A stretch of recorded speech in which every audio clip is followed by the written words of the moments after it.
Friends, this is Neha and welcome to एनमी learning platform. चलो ठीक है। सो हमारा क्या बोलते हैं उसको, आपको मैंने पिट्यूटरी ग्लैंड तक पूरा का पूरा ये चैप्टर केमिकल कोऑर्डिनेशन इंटीग्रेशन का करवा दिया था। हाँ, आज हमें पढ़ना है। आज हम पीनियल ग्लैंड से स्टार्ट करेंगे, ठीक है।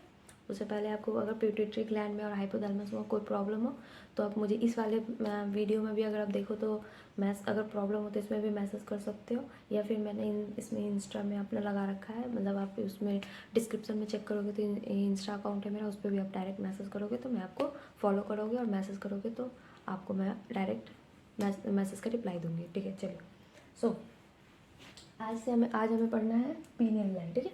देखो, पीनियल ग्लैंड क्या होता है। सबसे पहले सबसे पहले हमें ग्लैंड का क्या क्या बेसिक क्या क्या पढ़ना पड़ता है ग्लैंड के बारे में। कोई भी ग्लैंड है तो उसका सबसे पहले आपको पोजीशन, कि वो ह्यूमन बॉडी में कहाँ पे किस पोजीशन पे, उसका लोकेशन, उसका सोर्स क्या है, और वो क्या यूजेस क्या है, मतलब बेसिकली उसका कौन से हार्मोन्स रिलीज करती हैं, और उस हार्मोन्स का बॉडी पे क्या इफेक्ट होता है, या उसकी साइड इफेक्ट, उसकी डिजीज़ वगैरह सब पढ़ने हैं। कि डिजीज़ क्या होता है, अगर नॉर्मली जो हार्मोन्स रिलीज कर रही है तो उससे कम होएगी तो उसमें भी डिजीज़ हो जाएगा, उससे ज़्यादा होएगी तभी डिजीज़ होगा। नॉर्मल रेट में निकल रही है, नॉर्मल है तो ठीक है, अगर नॉर्मल से कम है तो उससे भी प्रॉब्लम है, नॉर्मल से ज़्यादा है तो उसमें भी प्रॉब्लम है। जैसे हमने पिट्यूटरी ग्लैंड में भी पढ़ा था, ग्रोथ हार्मोन की अगर कम होती है तभी भी डिजीज़ हो जाती है, ज़्यादा होती है तभी भी डिजीज़ हो जाती है। ये सब मैंने पढ़ा रखा है, ग्रोथ हार्मोन बता दिया था।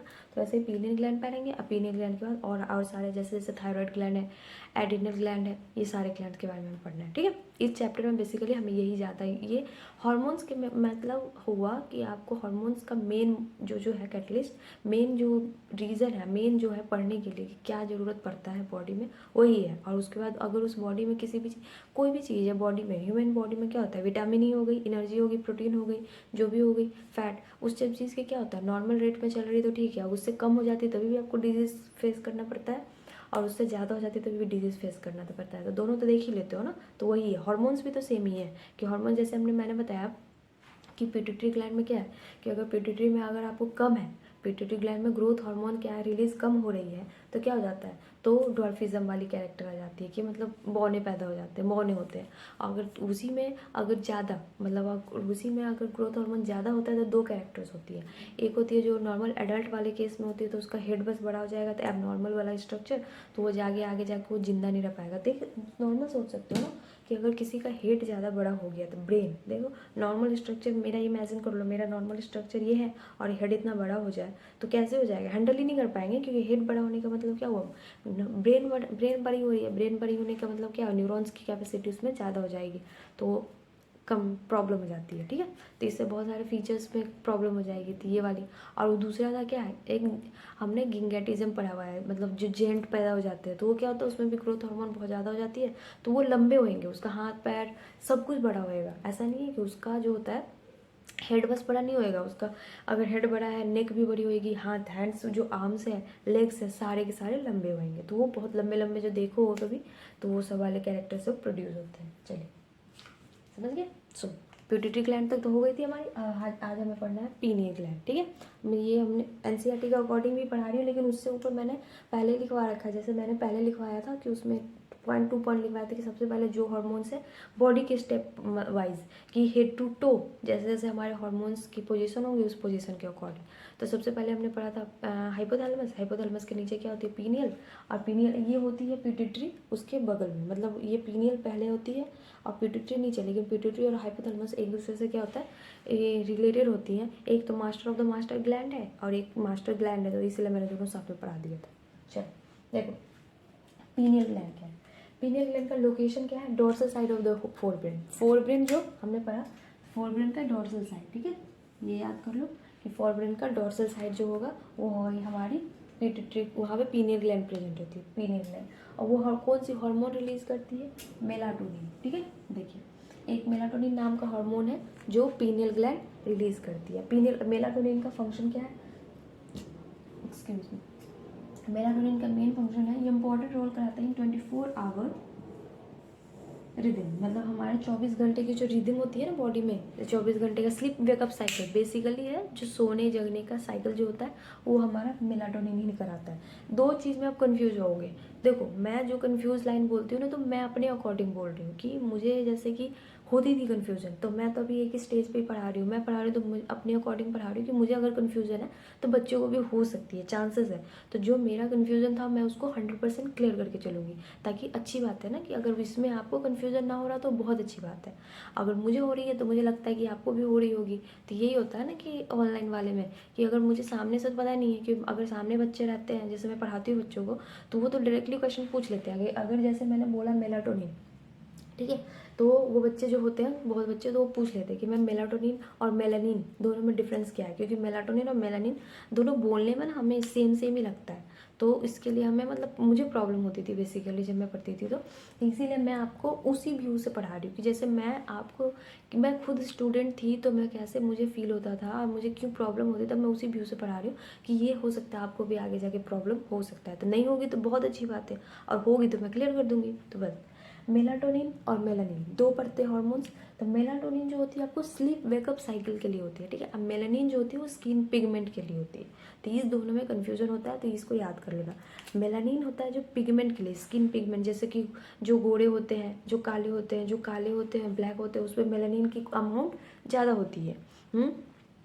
मेलानिन जिसमें होता है उसका कॉम्प्लेक्शन डार्क होता है, और मेलानिन की कमी होती है तो उसमें क्या वो गोरे पैदा होते हैं। जैसे जो गोरे होंगे उसमें मेलानिन का अमाउंट कम होएगा, ठीक है। चलिए, और ये मेलाटोनिन का मतलब वो स्लीप वेकअप साइकिल को रेगुलेट करता है। 24 घंटे की रिदम होती है हमारी ह्यूमन बॉडी के, उसको रेगुलेट करता है, ठीक है। तो इसके नीचे आप लिख लो, एग्जाम्पल मैं अभी लिखवाऊंगी, इसमें स्पेस नहीं था इसलिए लिखा है। इसमें हमारे बॉडी के स्लीप वेकअप साइकिल, जैसे कि दिन में होता है, एक्सक्यूज मी, ये दिन में जो होता है तो हमारा मेलाटोनिन का अमाउंट क्या होता है, कम होता है, और रात में मेलाटोनिन का अमाउंट ज़्यादा हो जाता है, ठीक है। यहीं पे लिख लो, मॉर्निंग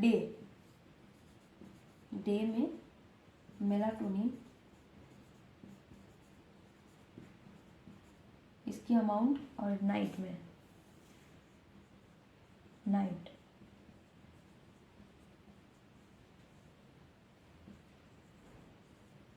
मेलाटोनिन, ठीक है। दिन में मेलाटोनिन का अमाउंट कम होता है, रात में मेलाटोनिन का अमाउंट ज़्यादा होता है, ठीक है। इसलिए देखना ना कि बहुत लोगों को क्या होता है कि जब सोते हैं ना तो बहुत लोगों को इसमें क्या बोलते हैं उसको, लाइट ऑफ में भी नींद, लाइट ऑन में भी नींद नहीं आती रात में। क्यों? क्योंकि उनके अंदर ब्रेन में उसका ये हो जाता है ना, फिक्स हो जाता है कि लाइट अंधेरा में ही उसको नींद आती है, ठीक है। तो अंधेरे में उसका मेलाटोनिन का अमाउंट ज़्यादा हो जाता है, तो रात में अगर बल्ब जला दो तो उसको नींद नहीं आती है, ठीक है। देखो, तो नाइट में मेलाटोनिन का अमाउंट हाई हो जाता है और डे में मेलाटोनिन का अमाउंट लो हो जाता है, ठीक है। चलो यहाँ तक नोट कर लो, फिर आगे पढ़ेंगे हम। चलिए,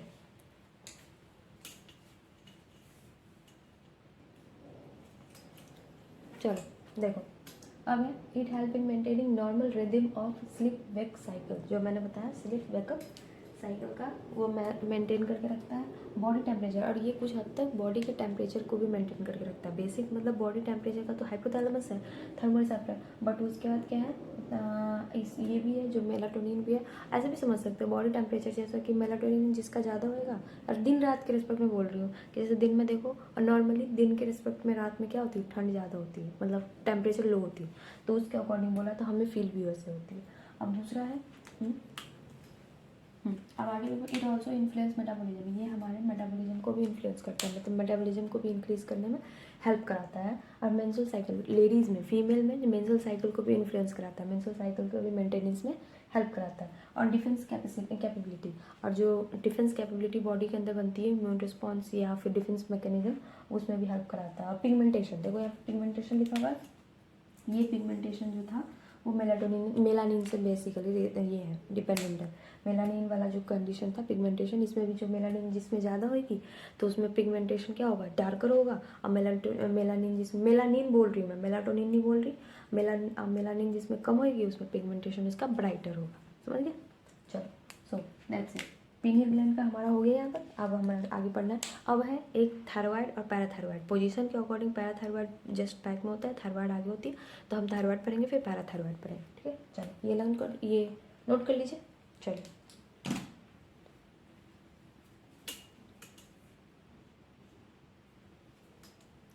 चलिए ठीक है। सो थायराइड ग्लैंड, देखो थायराइड ग्लैंड है जो 2 लूप्स का बनाता है, मतलब बेसिकली इसमें 2 लूप्स होते हैं, ठीक है, समझ गए। इसमें 2 लूप्स होता है, मतलब एक ऐसा होता है ये, इसको अगर बटरफ्लाई जैसा भी बोलोगे तो वो चलेगा कि एक साइड ये फिर बीच में ऐसा कुछ कनेक्शन। मैं किडनी नहीं बना रही, सो पहले ही मिटा ही देती हूँ, नहीं तो आप सोचोगे कि किडनी बना रही है।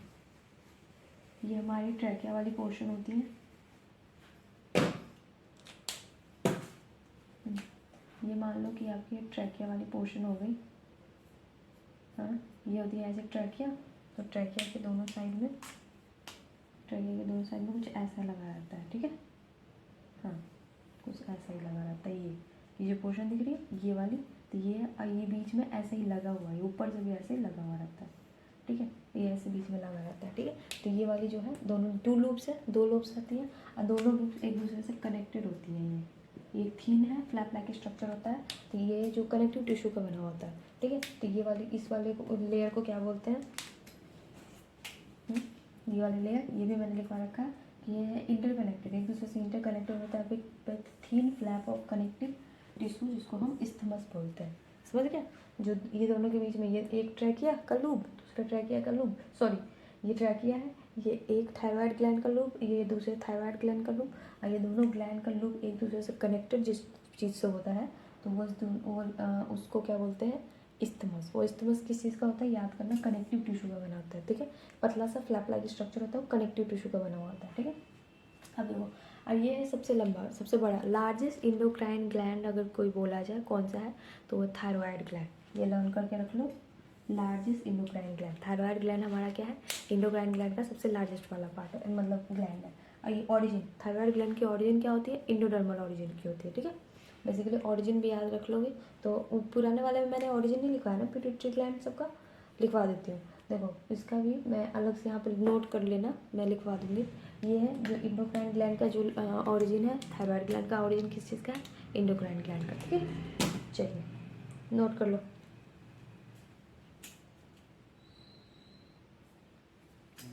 चलिए ठीक है, देखो thyroid gland is composed of follicle and stromal tissue. Thyroid gland है जो होता है वो फॉलिकल और स्टोमल टिश्यू का मिलके बना होता है। तो ये वाला कौन सा फिगर है, दिखा देती हूँ मैं, एक मिनट, एनसीईआरटी का देखो, एनसीईआरटी का ये पोर्शन, ये हमारी थायराइड ग्लैंड है। ये देखो ये हमारी ये ट्रैकिया है, ट्रैकिया के 2 लूप्स है हमारे थायराइड ग्लैंड के। थायराइड ग्लैंड का ये, इसी का अगर आप इंटरनली, मतलब इसी का छोटा सा पार्ट को मैंने काट के आगे ये पूरा आप मैग्नीफाई करके दिखाया है, तो उसी को उसका टीएस है, सेक्शन है एक, मतलब आपको थायराइड ग्लैंड का, यही है थायराइड ग्लैंड का एक टीएस काट के मैंने दिखाया आपको। उसमें देखो उसमें क्या है, पहला पोर्शन ये वाली पोर्शन, इसको स्टोमल टिश्यू कहते हैं, ठीक है। और ये वाली जो आपको दिख रही है ये वाली पोर्शन, इसको फॉलिकल बोलते हैं। फॉलिकल किस चीज़ का बना होता है, ये बना हुआ जनरली याद करना, फॉलिकल होता है जो सिंपल क्यूबॉइडल एपिथेलियम टिश्यू का बना होता है, ठीक है। फॉलिकल जो होती है, फॉलिकल के अंदर जो थायरोग्लोबुलिन है जो आपको स्टोर करके रखता है T3 और T4 को। T3 T4 जो होता है ना थायराइड का मतलब ये फॉर्म थायरोक्सिन का, वही ये जो थायरोक्सिन का 2 फॉर्म है, T3 T4, उसको स्टोर करके कौन रखता है, इसी के अंदर स्टोर होकर रहता है। थायरोग्लोबिन लिखा हुआ नहीं है, थायरोग्लोबिन इसी के अंदर T3 T4 आपका स्टोर होकर रहता है, ठीक है। ये वाली जो ये आपको दिख रही है, तो रेड बना दिया है मैंने, तो ब्लड वेसल्स है, ठीक है, बीवी ली थी मैंने, ब्लड वेसल। ये है पैराफॉलिकुलर, जो ये तो फॉलिकुलर जो हो गई, ये फॉलिकल है, ये स्टोमल है, और स्टोमल फॉलिकल के बाहर वाला जो स्पेस है, फॉलिकल के बाहर एक ऐसा बना हुआ स्पेस है, उसको हम मतलब पैराफॉलिकुलर बोलते हैं, ठीक है। पैराफॉलिकुलर सेल है थायराइड का, थायराइड का पैराफॉलिकुलर सेल है। अब पैराफॉलिकुलर सेल क्या रिलीज करता है, टीसीटी रिलीज करता है, ठीक है, थायरोकैल्सिटोनिन जिसको हम बोलते हैं ना, ये टीसीटी बोलते हैं, थायरोकैल्सिटोनिन। और थायरोकैल्सिटोनिन बेसिकली क्या करता है, ये ब्लड में कैल्शियम लेवल को डिक्रीज करता है, यही है डिक्रीज ब्लड कैल्शियम लेवल। जो ब्लड में कैल्शियम लेवल को डिक्रीज कैसे करेगी, देखो ब्लड में कैल्शियम लेवल को डिक्रीज करने का मतलब क्या हुआ, ब्लड में से कैल्शियम को आप खींच लो, किसी चीज़ को डिक्रीज करने का मतलब उसमें से निकाल लो, यही होगा ना एक ऑप्शन। तो ये absorption of blood calcium in bone matrix, जो बोन्स होंगी, ब्लड तो हमारे वेसल्स में चलते जा रहे हैं, ठीक है। अब हमें उसमें से क्या है, हमारा बेसिकली कैल्शियम का अमाउंट कम करना है, तो क्या करेगी, उसके आजू बाजू वाले जो उसके सेल्स होंगे चाहे बोन्स होंगे, वो क्या करेगा, एब्जॉर्ब कर लेगा, खींच लेगा उसमें से। तो वही करता है कि एब्जॉर्प्शन ऑफ ब्लड कैल्शियम का जो ब्लड में जितनी भी कैल्शियम्स होती हैं वो बोन्स है वो खींचता रहता है, इसलिए बोला जाता है ना कैल्शियम का बना होता है बोन्स। तो यही है, ये बोन्स क्या होता है, कैल्शियम को खींचता रहता है, जिसकी वजह से ब्लड में कैल्शियम की कमी हो जाती है। और एक दूसरा, तो पहला तो ये ब्लड खींच लिया, फिर जो बचा हुआ है वो क्या कर लेगा, वो किडनी के थ्रू छना के बाहर चला जाएगा। तो वही एलिमिनेशन ऑफ एक्स्ट्रा कैल्शियम। इतना करने के बाद भी जो कैल्शियम बच जाती है उसका ये किडनी के थ्रू क्या होता है, एलिमिनेशन हो जाता है, निकल जाता है। समझ गए। अब देखो ये ब्लड कैल्शियम लेवल, ये इसको जब ब्लड कैल्शियम लेवल कम हो जाता है तो इसको डिजीज़ को बोलते हैं हम क्या, हाइपो का मतलब क्या होता है, कम। हाइपो का मतलब कम होना। तो ये ब्लड कैल्शियम लेवल कम हो जाती है तो उसको बोलते हैं हाइपोकैल्सिमिक हार्मोन, ठीक है। इसलिए हम टीसीटी को क्या बोल सकते हो आप, हाइपोकैल्सिमिक हार्मोन भी बोल सकते हो। स्टार मार्क लगा के इसको नोट कर लीजिए। समझ गए, चलो नोट कर लो। ये फिगर बना लेना, इम्पॉर्टेंट है। चलिए नो, ये फिगर ड्रॉ करके और ये सारे पॉइंट्स देख लो। चलिए ये सब बता ही दिया ओवरऑल मैंने सारा कुछ, चलिए नोट कर लीजिए।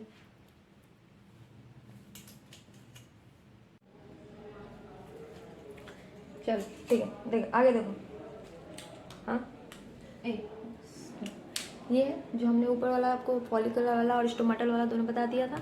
हाँ इसके बाद उसके आगे ही है, जैसे मैंने ये जो आपको लेयर बताई थी उसके आगे है इधर ये वाला जो आपको फॉलिकुलर सेल था, और ये है आपका ब्लड वेसल्स है, ब्लड वेसल्स। ये है, इसमें से T2 मतलब हमारा आयोडीन, बेसिकली आयोडीन फॉर्म है थायरोक्सिन वाली, तो रिलीज होती है। यहाँ पे देखो ये जो आप तीन है, ट्राई आयोडोथायरोनिन और टेट्रा आयोडोथायरोनिन, कैसे बनता है, इसमें 3 आयोडीन का मतलब मॉलिक्यूल एक दूसरे के साथ कंबाइंड है, और इसमें क्या है, इसमें 4 मॉलिक्यूल कंबाइंड है। देख रहे हो, दिख रहा होगा 1 2 3 जो ब्लू कलर से बना हुआ है, देख लेती हूँ।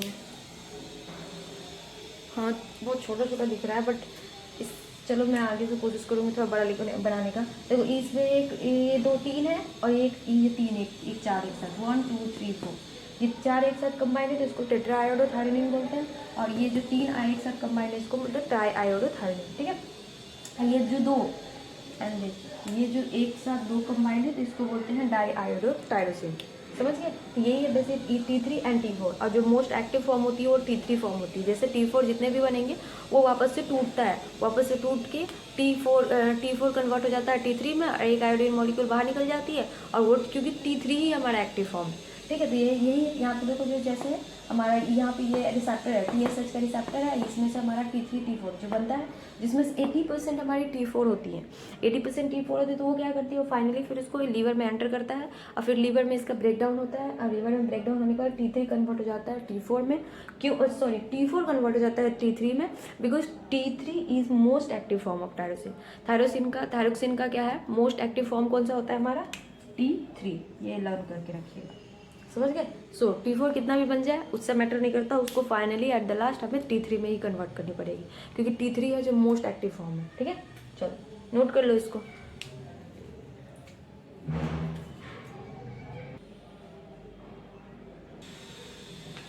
चलो तो ठीक है, NCERT बुक पढ़ा देती हूँ मैं आपको NCERT बोर्ड में पढ़ा रही हूँ, बोर्ड पे इसे NCERT से एक्स्ट्रा जो है लिखने के लिए, बट मैं साथ में आप मेरे साथ पढ़ो तो NCERT बुक खोल के बैठना, बिकॉज मैं अभी आपको NCERT भी रीडिंग कराऊंगी, एक साथ आपको दोनों काम हो जाएंगे। चलो यहाँ तक हमारा हो गया था, अब देखो क्या लिखा हुआ, दी थायराइड ग्लैंड, मैं बोल रही हूँ, आप वो क्या बोलते हैं, ऐसा तो हो नहीं पाएगा ना कि मैं यहाँ से आपको बोल रही हूँ, आप उस अपने नोटबुक में यहाँ से लिख दिया, साथ साथ मेरे बुक में पढ़ते रहना, टेक्स्ट बुक में, ठीक है। देखो यहाँ से पढ़ना, the thyroid gland is composed of, ठीक है, यहाँ से पहले तो हम पढ़ लिए थे, the thyroid gland is composed of follicle and stomatal tissue, जो हमने पहले बता दिया था, and each follicle is composed of follicular cell.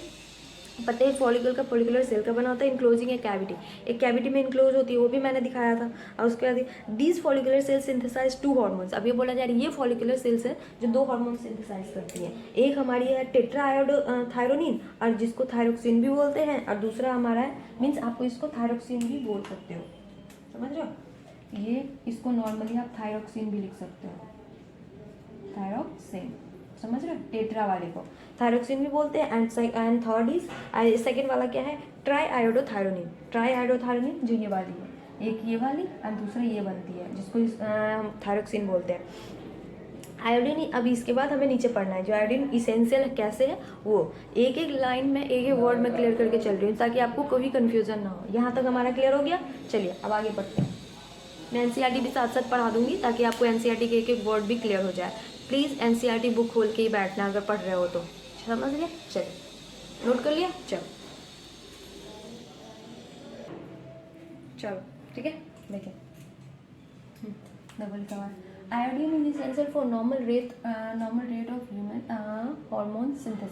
Hormone synthesis के लिए आयोडीन बेसिकली क्या है, थायराइड ग्लैंड का हार्मोन का जो सिंथेसिस होना है तो उसके लिए आयोडीन एक बहुत महत्वपूर्ण भूमिका निभाती है। क्या होता है, इसका बहुत ज़्यादा इसेंशियल है। आयोडीन के बेसिस पे ही थायराइड ग्लैंड हमारा काम करता है। ठीक है, रेट ऑफ थायराइड। और उसका मेन जितना भी आपका अगर आयोडीन की कमी होगी उससे भी आयोडीन क्या बोलते हैं थायराइड ग्लैंड पे इफेक्ट होएगा। और आयोडीन की ज़्यादा हो जाएगी उससे भी आयोडीन का क्या बोल जाएगा थायराइड ग्लैंड पे आपका इफेक्ट होएगा। सबसे पहले डिजीज़ में हम देखेंगे सबसे पहले कि आयोडीन की डेफिशिएंसी से क्या होता है। ठीक है, तो सबसे पहले ग्वाइटर, सिंपल ग्वाइटर जो होता है जिसको घेघा रोग बोलते हैं हिंदी में। क्या होता है घेघा रोग, जैसे कि ये वाली है ना आपकी नेक वाली रीजन में ये वाली जो आपकी पोजीशन है ये वाली आपको फैल जाती है, ये ग्लैंड बहुत बड़ी हो जाती है तो उसी को हम घेघा रोग बोलते हैं। Reason enlargement of thyroid gland, यहाँ पे हमारी थायराइड ग्लैंड होती है तो ये थायराइड ग्लैंड बढ़ जाती है, यहाँ पे आपका बढ़ जाएगा। तो इसमें क्या होता है cause due to deficiency of iodine. Iodine हमारे डाइट में जैसे कि खाना खा रहे हो उसमें आयोडीन आपको जितनी मात्रा में चाहिए बॉडी को रिक्वायरमेंट है उससे कम ले रहे हो तो क्या हो जाएगा, तो आयोडीन की कमी हो जाएगी बॉडी में, तो उससे क्या हो जाएगा हमारा सिंपल ग्वाइटर हो जाएगा। आइए ये डेफिशिएंसी है तो ऐसे लगा ही सकते हो कि हाइपो का मतलब क्या होता है कम, तो इसका रिजल्ट है सिंपल ग्वाइटर को हम हाइपोथायरॉयडिज्म भी बोलते हैं। ठीक है, ये रिजल्ट क्या करता है इनलार्जमेंट ऑफ थायराइड ग्लैंड का इनलार्जमेंट फैल जाता है, बड़ा हो जाता है जिसकी वजह से हमारी क्या ग्वाइटर हो जाती है। ये तो वाली हमारी नॉर्मल केस में हो गई। ठीक है, अब एक प्रेगनेंसी में भी इसका इफेक्ट होता है तो ये वाला पहले नोट कर लो फिर आगे हम पढ़ेंगे। समझ आ गई कि ग्वाइटर क्या होता है, घेघा रोग क्या होता है। सो चलिए नोट कर लीजिए। चलो ठीक है, सेकेंड देखिए ड्यूरिंग प्रेगनेंसी, अगर कोई लेडी प्रेग्नेंट है उस केस में अगर आयोडीन की कमी होगी तब क्या होगा, तो उसमें क्या होगा डेफिशिएंसी ऑफ आयोडीन कॉज करता है डिफेक्टिव फीटस, फीटस का जो डेवलपमेंट होता है वो उसमें प्रॉब्लम हो जाएगी, वो डिफेक्टिव हो जाएगी, उसका प्रॉपर मैचुरेशन नहीं हो पाएगा और उसका क्या कहते हैं ग्रोथ नहीं हो पाएगा फीटस का। ठीक है, डिफेक्टिव फीटस हो जाती है मीन्स इसका मतलब आप सीधे लिख सकते हो डिफेक्टिव फीटस का मतलब हुआ इसका डेवलपमेंट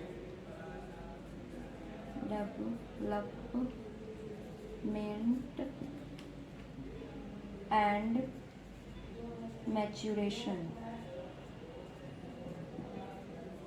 ऑफ फीटस पे डायरेक्ट इसका क्या होगा असर पड़ेगा। ठीक है, डेवलपमेंट एंड मैच्योरेशन इरेगुलर हो जाएगी, मतलब एबनॉर्मल हो जाएगा, abnormal. Development and maturation of foetus है जो एबनॉर्मल हो जाएगा। सीधे यहाँ ये हटा दो, यहाँ पे लिख लो abnormal development and maturation of the foetus जो नॉर्मली जो डेवलप कर रही थी उससे क्या हो जाएगा उसका एबनॉर्मल हो जाएगा, उसका प्रॉपर ग्रोथ नहीं हो पाएगी या प्रॉपरली वो आगे जाके फीटस पूरा प्रॉपर नहीं बन पाएगा।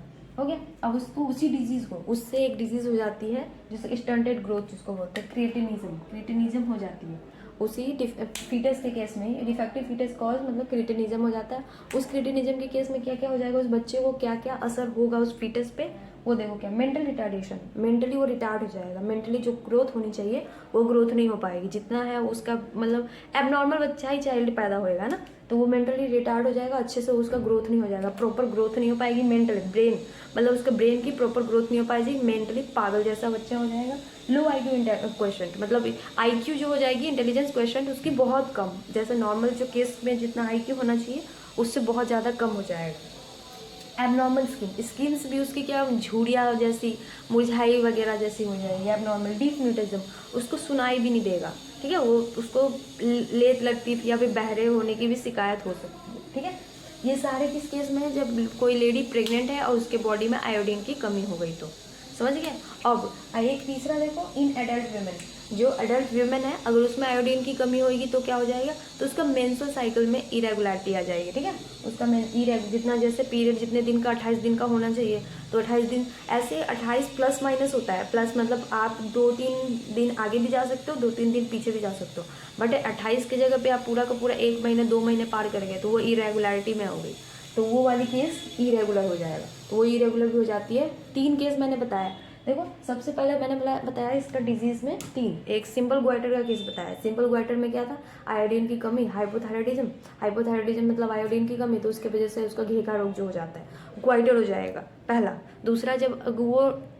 दूसरा ये नॉर्मल सबके लिए था, मेन वीमेन दोनों को घेंगा रोग दोनों को होता है। दूसरा एक लेडी के केस में बताया कि जब प्रेग्नेंट लेडी है तब आयोडीन की कमी होगी तो क्या हो जाएगा, डायरेक्ट उसके फीटस पर असर पड़ेगा। उसका फीटस जो प्रॉपर ग्रोथ नहीं हो पाएगी, प्रॉपर मैच्योर नहीं हो पाएगा, डेवलपमेंट उसकी रुक जाएगी। डेवलपमेंट रुक जाएगी तो उसको क्या बोलते हैं हम, स्टंटेड ग्रोथ का मतलब हो जाएगा क्रिएटिनिज्म, उसका नाम है। प्रॉपर एनसीईआरटी में क्रिएटिनिज्म नाम करके दिया हुआ है, इसकी वजह से मैंने लिखवाया है। दूसरे देखो हेडलाइन करके भी लिखवाया है दूसरे कलर से, ताकि आपको अच्छा रह सके, ठीक है। तीसरा आप क्या है, मेंटल रिटार्डेशन। ब्रेन का क्या होता है, रुक जाएगा, मेरे ब्रेन का डेवलपमेंट रुक जाएगा अब है। और उसी केस में क्रिएटिनिज्म में इस सब बच्चे पे असर होगी, वो फीटस पे असर होगी, उसका ग्रोथ रुक, मेंटल ग्रोथ रुक जाएगा। इंटेलिजेंस, IQ उसकी बहुत कम हो जाएगी, स्किन एबनॉर्मल हो जाएगा, उसके बाद उसको सुनाई भी कम देगा, ठीक है। ये प्रेग्नेंट में फीटस पे असर होएगी, और उसके बाद मदर पे कोई असर नहीं होगी, फीटस पे ही असर होएगी, ठीक है। और उसके बाद है इन नॉर्मल वीमेन, मतलब एडल्ट वीमेन जो है उस केस में क्या होगा, उसके मेंस्ट्रुअल साइकिल क्या होगा, इरेगुलर चलने लगेगी, ठीक है। समझ गए। देखो एनसीईआरटी भी देख लो, साथ साथ मैं भी पढ़ा देती हूँ। कहाँ तक थे हम, चलो। Iodine is essential for the normal rate of hormone synthesis in the thyroid. वही बोला जो मैंने लिखवा दिया था, मैंने एनसीईआरटी वाली लाइन ही लिखवाई, बिकॉज एनसीईआरटी से बाहर नहीं पढ़ना है। एनसीईआरटी के लाइन बहुत प्रॉपर होते हैं। उसके बाद जो डेफिशिएंसी से होता है हमारा, जो हाइपोथायराइडिज्म बोलते हैं, बता ही दिया मैंने, या जिसकी वजह से ग्वाइटर कहती है, थायराइड ग्लैंड का मतलब इनलार्जमेंट हो जाता है तो ग्वाइटर होता है, ये भी बता दिया मैंने। मैं वही लाइन दोबारा रिपीट करूँगी जो लाइन हमने नहीं यहाँ पे पढ़ी है, ऐसा कोई नहीं होगा, देख लो। हाइपोथायराइडिज्म ड्यूरिंग प्रेगनेंसी लिखा भी हुआ है, cause defective development and maturation of the growing foetus baby leading to the stunted growth. वही लिखा है जो मैंने बताया कि उसका क्या है, डिफेक्टिव डेवलपमेंट और मैच्योरेशन दोनों क्या है, यही है। डेवलपमेंट और मैच्योरेशन क्या हो जाएगा, फीटस का अच्छे से नहीं हो पाएगा, तो स्टंटेड ग्रोथ हो जाती है, जिसको क्रिटिनिज्म बोलते हैं, ठीक है। और जिसके वजह से क्रिटिनिज्म में क्या क्या हो जाएगा, मेंटल रिटार्डेशन हो जाएगी, इंटेलिजेंस IQ लो, इंटेलिजेंस क्वेश्चन हो जाएगा, एबनॉर्मल स्किन हो जाएगी, डिफ हो जाएगा, एक्सेट्रा, यही सब होती है।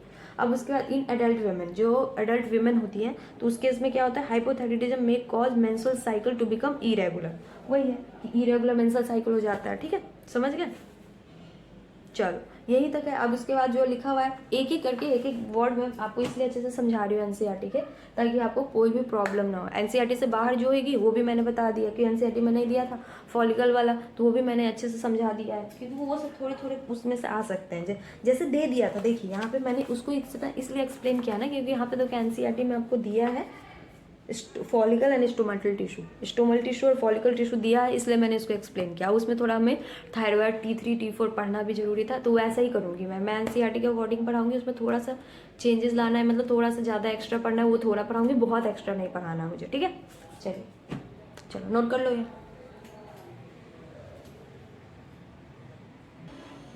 चलो ठीक है।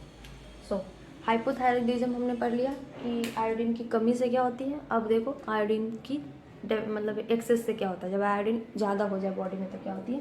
देखो हाइपोथायराइडिज्म, इसको एक्सोप्थैल्मिक भी बोलते हैं, और ग्वाइटर बोलते हैं, और एक ग्रेव डिजीज भी बोलते हैं। तीनों दिया हुआ है, तीनों अलग अलग दिया हुआ है एक ही चीज़, ठीक है। देखो क्या है, ड्यू टू कैंसर, और ये होता क्यों है, कॉज, ठीक है। सबसे पहले हमें देखना है कि ये कॉज, इसका होता कारण क्या है होने का, हाइपरथायरॉयडिज्म होता क्यों है, इसलिए होता है देखो क्या, due to the cancer of the thyroid gland, thyroid, या due to development of nodule in of the thyroid gland. Thyroid gland में कैंसरस सेल क्या होती है, वो सेल होती है जो बहुत जल्दी फैलता है, वो हो जाए, या फिर उसमें क्या हो जाए कि नोड्यूल फॉर्मेशन हो जाए, थायराइड ग्लैंड में हमारा नोड्यूल फॉर्मेशन हो जाए। तो दोनों केस में ये क्या हो जाएगा, वहाँ पे थायराइड ग्लैंड का स्टिमुलस, थायरोक्सिन का स्टिमुलस हाई हो जाएगी, आयोडीन की बहुत ज़्यादा अमाउंट में वहाँ पर सिक्रीट होने लगेगा, नोड्यूल फॉर्मेशन हो गई ना, तो स्टोर होती जाएगी, सिक्रीट होती जाएगी बहुत ज़्यादा अमाउंट में, तो उसकी वजह से हाइपरथायरॉयडिज्म हो जाता है। उसके बाद क्या, सिंथेसिस एंड सिक्रेशन, उसमें क्या होता है वही लिखा हुआ है। तो उसमें क्या हो जाएगा, नोडल फॉर्मेशन हो जाएगी, पहला ये वाला स्टॉप है, और उसके बाद नोडल फॉर्मेशन हो गई, जिसकी वजह से सिंथेसिस और सिक्रेशन बनाना और उसका रिलीज होना थायराइड हार्मोन का, जो हार्मोन है उसका बहुत ज़्यादा अमाउंट में निकलने लगेगा, बनना भी बहुत ज़्यादा हो जाएगा और सिक्रीशन भी उसका बहुत ज़्यादा हो जाएगा, एबनॉर्मल जितना होना चाहिए उससे भी हाई हो जाएगा, बहुत ज़्यादा लेवल पे हो जाएगा। तो उससे वजह से क्या होगा, उसके वजह से सिम्टम अगर आप ये, तो उसके वजह से हाइपोथायरॉयडिज्म होगी। हाइपोथायरॉयडिज्म पहचानने का क्या है कि मतलब कैसे पता चल सकता है कि हाइपोथायरॉयडिज्म हुआ है नहीं हुआ, कैसे सिम्टम क्या है, उसमें क्या हो जाएगा, उसका enlargement of the thyroid gland में बहुत ज़्यादा अमाउंट में बड़ा हो जाएगा, ठीक है। और उसके प्रोड्यूजन ऑफ द आईपोल, जिस बच्चे को या जिस पेशेंट जो हाइपोथायरॉयडिज्म का पेशेंट है, ग्रेव डिजीज़ का पेशेंट है, वो उसका क्या होगा, आँख जो हमारा जो नॉर्मल आई बॉल है ना, वो उसका बाहर उभरा हुआ रहेगा, जैसे कि ये आँख हो गई तो वैसे जानवरों का नहीं होता बाहर निकला हुआ, वैसे उभरा हुआ, जैसे आपको बस आई बॉल ही दिखेंगे, उसको बहुत ज़्यादा वो रहेगा। उसका BMR बसल मेटाबॉलिक रेट में बढ़ जाएगी, ठीक है, BMR रेट उसका बढ़ जाएगा और उसका उसकी वेट भी कमी होती जाएगी, वेट लॉस भी जल्दी जल्दी होता जाएगा। तो ये सब चीज़, ये सब सिम्टम जिसमें रहेंगी तो आप आराम से बता सकते हो कि इसको कौन सा डिजीज़ हुआ है, इसको एक्सोथर्मिक क्वाइटर हुआ है या फिर ग्रेव डिजीज। NCERT में लिखा हुआ है कि ये सब डिजीज़ होता है, ये सब सिम्टम होता है, तो उसको हम ग्रेव डिजीज बोलते हैं, ठीक है, समझ गए, चलो नोट कर लीजिए। चलिए ठीक है। सो अब इम्पोर्टेंस ऑफ क्या बोलते हैं, थायराइड हार्मोन के बारे में पढ़ लेते हैं। ये थायराइड हार्मोन्स की हमारी क्या, थायराइड ग्लैंड के लास्ट टॉपिक है, ठीक है।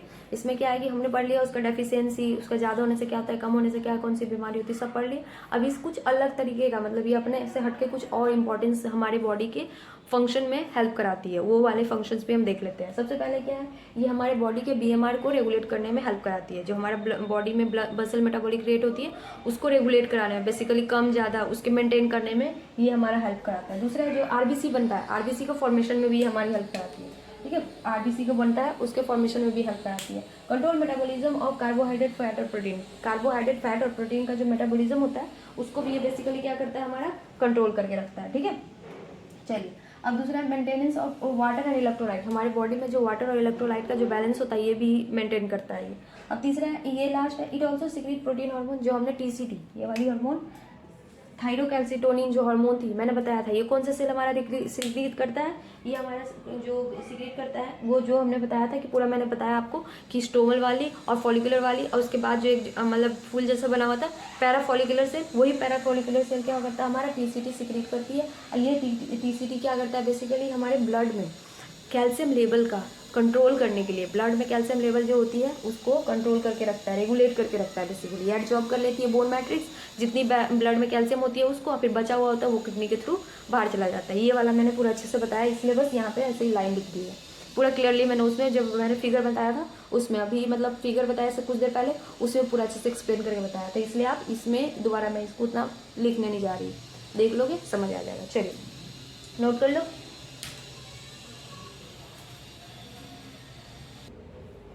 चलो हो गया नोट। तो हम लोग यही रहने देते हैं, पैराथायरॉइड भी सोच रही थी कराने, लेकिन वीडियो अब बड़ा हो जाएगा, मैं भी 1 घंटे का वीडियो नहीं बनाऊंगी, मैं हाफ मतलब 30 मिनट्स का वीडियो बनाऊंगी, ताकि आपको भी प्रॉब्लम ना हो, मुझे भी मतलब मैं तो करने के लिए कर दूंगी, लेकिन 1 घंटे की वीडियो काफ़ी लंबी हो जाती है, उतना देर आप लोग देख नहीं पाते हो, तो व्यूज़ उतना बढ़ नहीं रहा है, तो इससे बेटर है ना मैं एक घंटे मतलब रोज़ डालूंगी और आधे घंटे का वीडियो डालूंगी, ठीक है। तो यहाँ तक तो हो गया आपको, थायराइड ग्लैंड तक हम लोग कंप्लीट कर ली। अब हमें पैराथायरॉइड पढ़ना है, तो पैराथायरॉइड, थाइमस, ये सब हम आगे वाले लेक्चर में पढ़ेंगे, ठीक है। सो चलो आई होप को आपको अच्छे से समझ आया होगा, ऐसे ही मेरे साथ जुड़े रहिए, और मैं इसके नोट्स वगैरह तो दे ही दिया मैंने, और उसके बाद अगर आपको कोई इसमें प्रॉब्लम हो तो प्रॉब्लम भी मैं करा दूंगी, मैं इसके क्वेश्चन सॉल्व, प्रॉब्लम सॉल्विंग एक मतलब क्वेश्चन भी करा दूंगी मैं, इसके प्रीवियस ईयर क्वेश्चन वाले वो भी मैं लेके आऊँगी बहुत जल्द, ठीक है। So thank you.